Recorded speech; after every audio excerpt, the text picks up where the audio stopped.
Breakout हो चुका है। जब प्राइस इससे ऊपर गई होगी तो आपको ब्रेकआउट दिखाई दिया होगा, लेकिन जब वो कैंडल क्लोज हुई उस टाइम पर क्या हुआ, वापस से जो प्राइस थी वो इस लेवल के पास आ गई। अगली कैंडल में फिर से हमें ब्रेकआउट का धोखा दिखाया गया, लेकिन फिर से प्राइस नीचे आ गई। उसकी अगली कैंडल में भी ऐसा ही हुआ कि प्राइस पहले ऊपर गई फिर से नीचे आ गई, और अगली कैंडल में जो ब्रेकआउट हमें धोखा दिखाया गया था वो क्लियर हो गया कि एक धोखा ही था, और उसके बाद प्राइस नीचे गिर गई।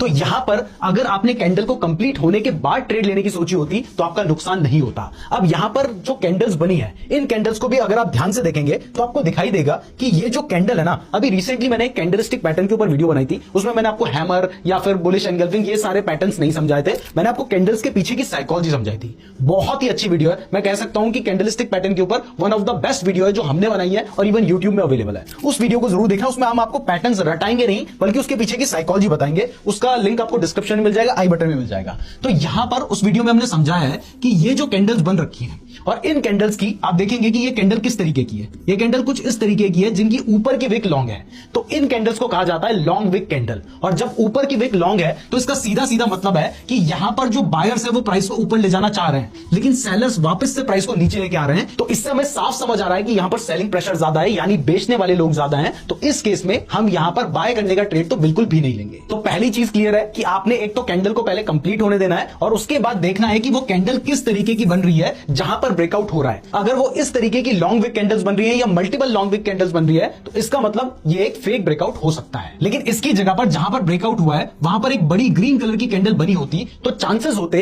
कि यहां पर लिक्विडिटी स्वीप नहीं बल्कि लिक्विडिटी रन है, और इसके बाद प्राइस बढ़ने के चांसेस हैं। लेकिन ये भी कंफर्म नहीं है। देखिए ट्रेडिंग है, एक एग्जैक्ट रूल नहीं चलते हैं, आपको केस टू केस देखना पड़ेगा कि उस जगह पर क्या होगा। लेकिन अगर इस तरीके की एक बड़ी ग्रीन कैंडल बन जाती है जहां पर ब्रेकआउट हुआ है तो इसका मतलब यहां पर बायर्स स्ट्रांग है। बट कई बार इस जगह पे भी धोखा हो सकता है, और वो धोखा कैसे आप समझेंगे कि धोखा है या सच है, वो अब हम अपने सेकंड रूल में समझते हैं। तो अब हमारे सेकंड एग्जांपल में देखिए, यहां पर आपको दिखाई दे रहा है रेजिस्टेंस है, यहां पर आपको दिखाई दे रहा है रेजिस्टेंस है, लेकिन तीसरी बार आपको एक बड़ी ग्रीन कलर की कैंडल दिखाई देती है और आपको लगता है कि यहां पर ब्रेकआउट हो चुका है, क्योंकि आपको पता है कि कैंडल भी बहुत बड़ी बन रखी है। तो अब यहां पर क्योंकि बड़ी ग्रीन कलर की कैंडल बन रखी है, इसका मतलब तो यह है कि यहां पर बायर्स स्ट्रांग है। लेकिन फिर उसके बाद इस तरीके से प्राइस नीचे क्यों गिर गई? तो देखिए यहां पर भी लिक्विडिटी स्वीप ही किया गया था, बट ये लिक्विडिटी स्वीप है या नहीं इसको पता करने के लिए अब यहां पर बहुत ज्यादा इंपॉर्टेंट है कि आप एफवीजी को देखें। एफवीजी यानी फेयर वैल्यू गैप। देखिए हम स्मार्ट मनी कंसेप्ट के ऊपर एक डिटेल्ड कोर्स बना चुके हैं, वो एक ऐसा फ्री कोर्स है जो लोग 5 से 10 हजार रुपए में बेचते हैं, तो उस वीडियो को जरूर देख लीजिएगा। बहुत ही डिटेल्ड वीडियो है,